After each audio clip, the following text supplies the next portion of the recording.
నమస్తే. ప్రస్తుతం మనతో పాటు సుప్రసిద్ధ జ్యోతిష్య వాస్తు పండితులు బ్రహ్మశ్రీ డాక్టర్ నాయకంటి మల్లికార్జున శర్మ గారు ఉన్నారు. గురుగారితో మాట్లాడదాం.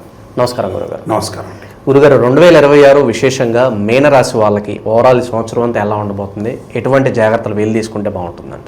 ఓం శ్రీ గురుభ్యో నమః. ఓం శ్రీ మాత్రే నమః.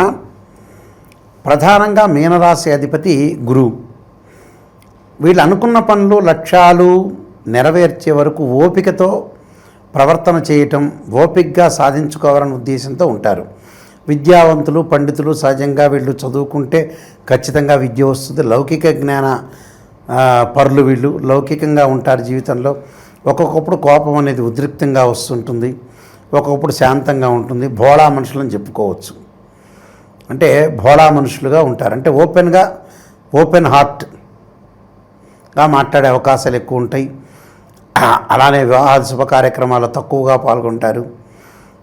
అలానే సీరియస్గా జీవితాన్ని నడిపించుకుంటారు, లౌక్యంగా వెళ్తారు. ఎక్కడైతే కఠినంగా నిర్ణయాలు తీసుకుంటారు. లౌకిక ప్రభావంతో ముందుకు వెళ్ళే అవకాశాలు ఎక్కువ ఉంటాయి. జీవితంలో డెవలప్మెంట్కి అందరు చెప్పిన మాట వింటారు. వాచ్మెన్ చెప్పినా, రాష్ట్ర ముఖ్యమంత్రి చెప్పినా, ప్రైమ్ మినిస్టర్ చెప్పినా వీళ్ళు వింటుంటారు. అన్ని మాటల్ని ఏకీభవించుకొని వాళ్ళు తీసుకునే నిర్ణయాలు వాళ్ళు తీసుకుంటారు. ఇది మీనరాశి యొక్క క్యారెక్టర్. ముఖ్యంగా ఇవన్నీ కూడా ఉగాది నుంచి ఉగాది చెప్పే ఫలితాలు. అలానే జనవరి 26 నుంచి డిసెంబర్ 26 వరకు, డిసెంబర్ 31 వరకు చెప్పడంలో తప్పేమీ లేదు. ప్రతి నెలలో మన రాశి ఫలితాలను వింటున్నట్టుగానే ఓవరాల్గా ఇయర్ రిజల్ట్స్ అని అర్థం. ఇవన్నీ కూడా గోచారీత్యా చెప్పబడే ఫలితాలు, బర్త్ చార్ట్ సంబంధించిన అనుసరించే ఫలితాలు కావు. వీక్షకులందరూ కూడా గమనించాలి.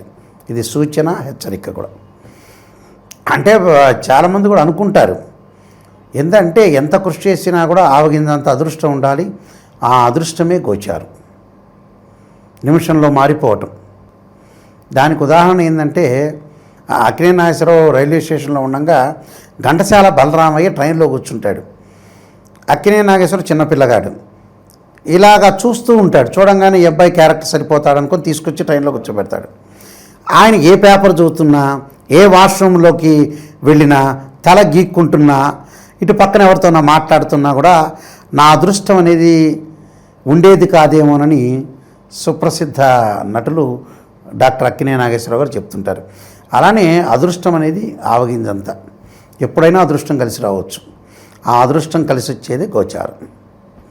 ఇక్కడ ముఖ్యంగా ఈ రాశి వాళ్ళకి, మీనరాశి వాళ్ళకి చూసుకునేటట్టయితే 2వ తారీఖు నుంచి కర్కాటక రాశిలో గురువు ప్రవేశంతో జూన్ 2 నుంచి అక్టోబర్ 31 వరకు కూడా ఫైనాన్షియల్ పరంగా ఎదుగుదల బాగుంటుంది. ఇన్కమ్ అనేది గ్రోత్ అవుతుంది. నిరుద్యోగులకి వాళ్ళు ఆశించిన దానికంటే కూడా మంచి ఉద్యోగం రావటం, జాయింట్ దారులు బాగా కలిసి రావటం, వ్యాపార పరంగా అనుకూలంగా ఉండే అవకాశాలు ఎక్కువ ఉంటాయి. ఫైనాన్షియల్ పరంగా మటుకు వీళ్ళకి ఇన్కమ్ అనేది గ్రోత్ అవుతుంది. ఆర్థిక పరంగా ఆదాయం బాగా పెరిగే అవకాశాలు ఖచ్చితంగా ఉంటాయి.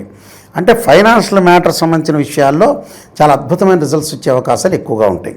అంటే గురుబలం అనేది చాలా బాగుంది.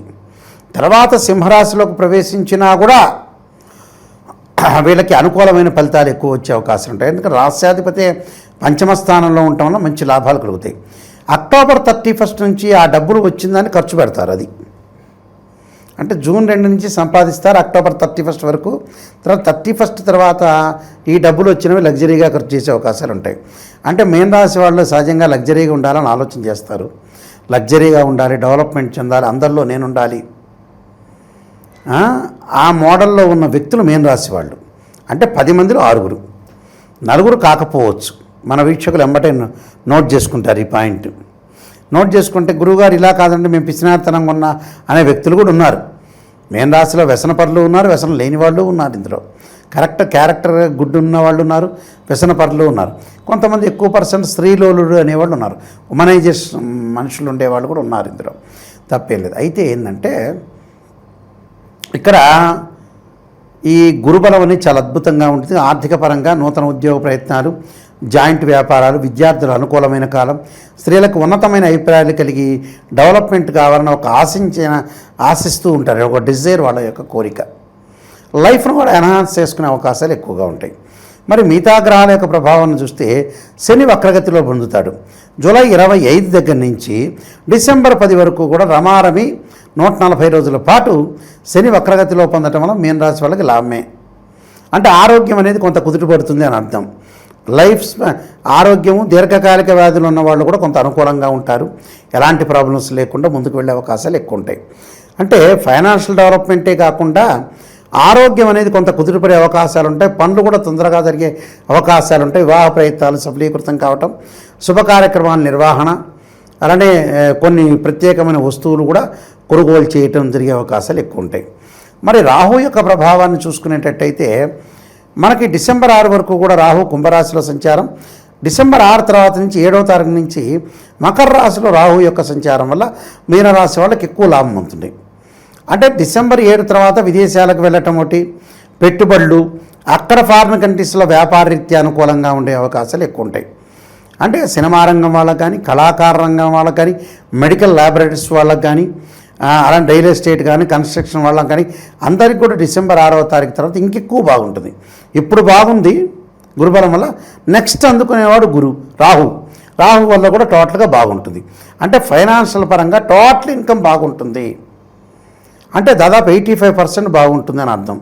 అలానే కేతు యొక్క బలాన్ని మనం చూసుకునేటట్టయితే మీనరాశి వాళ్ళకి సింహరాశిలో కేతు ఉన్నాడు. సింహరాశిలో కేతు ఉంటే ప్రజెంట్ సిచ్యువేషన్ డిసెంబర్ 6 వరకు బాగుంటుంది. ఏం ప్రాబ్లం ఏం లేదు.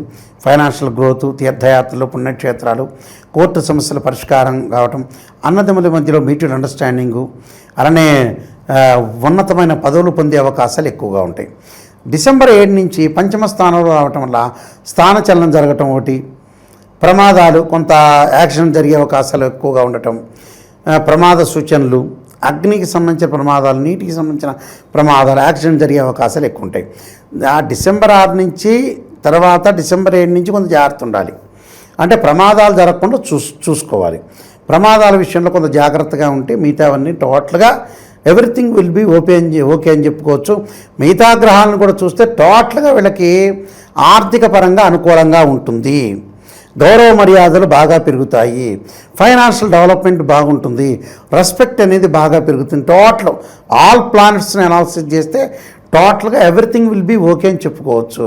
వీళ్ళకి 85% మార్కులు పడతాయి అవుట్ ఆఫ్ 100. అంటే టోటల్గా బాగుంది. మరిన్ని ఫలితాలు మెరుగుపడాలంటే కొన్ని రెమెడీస్ చేసుకొని ముందుకెళ్తే మంచి ఫలితాలు జరిగే అవకాశాలు ఎక్కువ ఉంటాయి. వీళ్ళకి ఎలాంటి పరిహారాలు బాగుంటాయి అంటారు ఈ సంవత్సరం అంతా కూడా చేసుకోవడానికి వీలుగా? తప్పకుండా వీళ్ళు చేయాల్సిన పరిహారాలు ఏంటంటే సూర్య నమస్కారాలు, విష్ణు సహస్రనామం, లలితా సహస్రనామ పాలన చేయటం, ఎక్కడైనా సరే అష్టాదశ శక్తిపీఠాలు అమ్మవారి యొక్క దర్శనం, శ్రీశైలం కానీ, కాశీ విశ్వనాథ్ కానీ, పిఠాపురం కానీ, జోగులాంబ, గద్వాల జోగులాంబ కానీ అమ్మవారి యొక్క శక్తిపీఠాలు ఉంటాయి. మన తెలంగాణ ఆంధ్రాలోనే ఉన్నాయి. ఆంధ్రాలో వచ్చేటప్పుడు శ్రీశైలం భ్రవరాంబికా పీఠం ఉంది, పిఠాపురం పురోహితిక అమ్మవారు, తెలంగాణ వచ్చేటప్పటికల్లా గద్వాల డిస్టిక్ జోగులాంబ, ఇలా దగ్గర మన తెలుగు వాళ్ళైతే. ఇక నార్త్ ఇండియా వాళ్ళు, మిగతా వాళ్ళైతే కాశీ, ఉజ్జయిని ఇలాంటి వాటిల్లో వీళ్ళు అమ్మవారి యొక్క దర్శనాన్ని చేసుకోవటం మంచిది. ఈ శక్తి లేదు గురువుగారు అంటే వాళ్ళ దగ్గరలో ఉన్న అమ్మవారి యొక్క దర్శనం చేసుకోవటం కూడా చాలా మంచిది.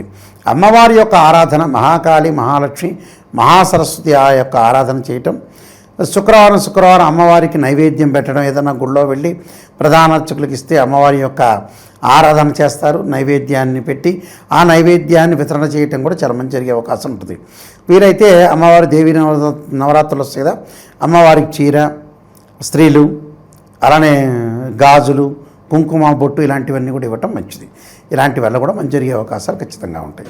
ఓవరాల్గా ఈ సంవత్సరం అంతా మీనరాశి వాళ్ళకి ఏ విధంగా ఉంటుంది అనేది అద్భుతంగా వివరించారు. నమస్కారం.